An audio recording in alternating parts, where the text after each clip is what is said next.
আমরা ইতিমধ্যে জানি যে কোনো লুপের তিনটা অংশ থাকে। প্রথম অংশটা হচ্ছে ইনিশিয়ালাইজেশন অংশ,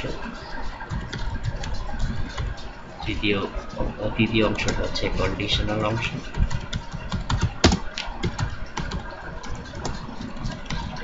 এবং 3 নম্বর পোর্শনটাকে আমরা বলতে পারি ইনক্রিমেন্ট অথবা ডিক্রিমেন্ট পোর্শন।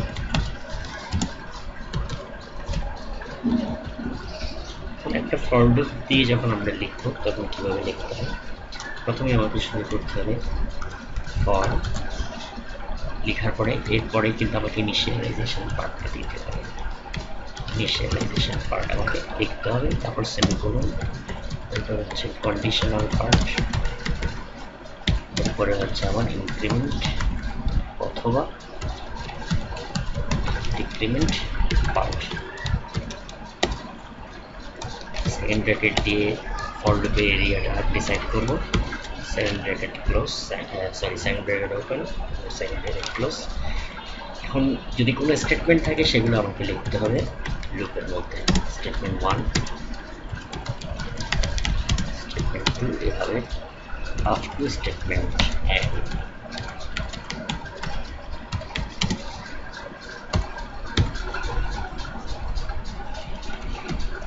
আর অবশ্যই ফর ছোট হাতে হবে এইভাবে আমাকে ফর লুপে লিখতে হবে। এখন যদি আমি ফর লুপ না লিখে যদি আমি হোয়াইল লুপ দিয়ে লিখি তাহলে ব্যাপারটা দাঁড়াবে কীরকম? ব্যাপারটা দাঁড়াবে যদি আমি হোয়াইল লুপ দিয়ে লিখি তাহলে প্রথমে আমাকে ইনিশিয়ালাইজেশন পার্টটা লিখতে হবে।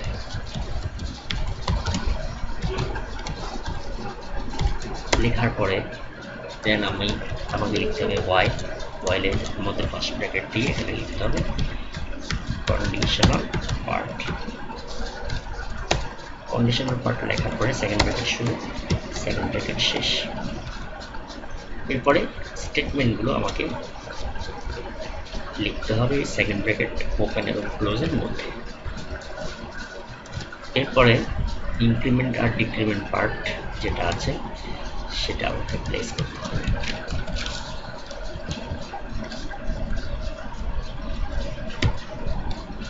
আর হোয়াইলটা অবশ্যই শুরু হবে ছোট হাতের ডাব্লিউ দিয়ে। এভাবে আমাকে হোয়াইল লুপ লিখতে হবে। আর ডু হোয়াইলটা কীভাবে লিখতে হবে?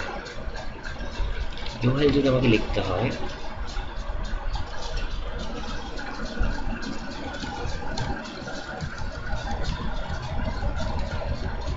ডু হোয়াইলটা অনেকটা হোয়াইল লুপের মতোই, কিন্তু অর্থাৎ এর ইনিশিয়ালাইজেশন পার্টটা শুরু হবে লুপের বাইরে, প্রথমে আমাকে লিখতে হবে, তারপরে ডুটা থাকবে, তারপরে শুরু হবে ডু দিয়ে, ডু সেকেন্ড ব্র্যাকেট শুরু, সেকেন্ড ব্র্যাকেট শেষ। এর মধ্যে স্টেটমেন্ট 1 টু স্টেটমেন্ট n এগুলো থাকবে, ইনক্রিমেন্ট এবং ডিক্রিমেন্ট পার্ট এখানে থাকবে, কিন্তু কন্ডিশনাল পার্টটা থাকবে একদম সবার শেষে, সেকেন্ড ব্র্যাকেট শেষ হওয়ার পরে, এবং এখানে অবশ্যই একটা সেমিকোলন দিতে হবে। এখানে আমি দেখলাম যে কীভাবে ফর লুপ, হোয়াইল লুপ এবং ডু হোয়াইল লুপ দিয়ে লিখতে হয়। তো যে কোনো লুপের তিনটা অংশ, একটা হচ্ছে ইনিশিয়ালাইজেশন পার্ট, কন্ডিশনাল পার্ট, এরপরে হচ্ছে ইনক্রিমেন্ট অথবা ডিক্রিমেন্ট পার্ট। এখানে আমরা যেটা দেখলাম যে ইনিশিয়ালাইজেশন পার্ট ফর লুপের ক্ষেত্রে প্রথমে বসবে, তারপর সেমিকোলন, দেন কন্ডিশনাল পার্ট, দেন সেমিকোলন, দেন ইনক্রিমেন্ট অথবা ডিক্রিমেন্ট পার্ট। আর সকল স্টেটমেন্ট থাকবে সেকেন্ড ব্র্যাকেটের মধ্যে। ওই লুপের আন্ডারে যেসব স্টেটমেন্ট লিখতে হবে।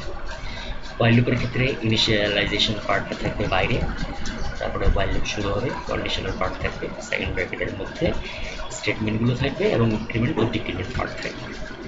আর ডু হোয়াইল লুপের ক্ষেত্রে কী হবে? ডু হোয়াইল লুপের ক্ষেত্রে ইনিশিয়ালাইজেশন পার্টটা বাইরে থাকবে, আর এরপরে লুপ শুরু হবে ডু হোয়াইল, ডু লেখার পরে সেকেন্ড ব্র্যাকেট শুরু, সেকেন্ড ব্র্যাকেট শেষ, এই সেকেন্ড ব্র্যাকেট শুরু আর শেষের মধ্যে স্টেটমেন্টগুলো থাকবে, তার সাথে ইনক্রিমেন্ট ও ডিক্রিমেন্ট পার্ট থাকবে। আর কন্ডিশনাল পার্ট লিখতে হবে সবার শেষের সেকেন্ড ব্র্যাকেটের পরে while কন্ডিশনাল পার্ট সেমিকোলন এর মাধ্যমে লিখতে হবে। অর্থাৎ আমি যদি ফর লুপ ব্যবহার করতে চাই তাহলে আমাকে এখানে দেখানো ফরম্যাটটা ব্যবহার করতে হবে। যদি আমি বেসিক while লুপ লিখতে চাই তাহলে আমাকে এই ফরম্যাটটা ব্যবহার করতে হবে। while লুপের যে ফরম্যাটটা এখানে দেখানো হয়েছে সেই ফরম্যাটটা ব্যবহার করতে হবে। আর ডু while লুপ ব্যবহার করতে চাইলে এখানে যে ফরম্যাটটা দেওয়া হয়েছে ডু while লুপের সেই ফরম্যাটটা ব্যবহার করতে হবে।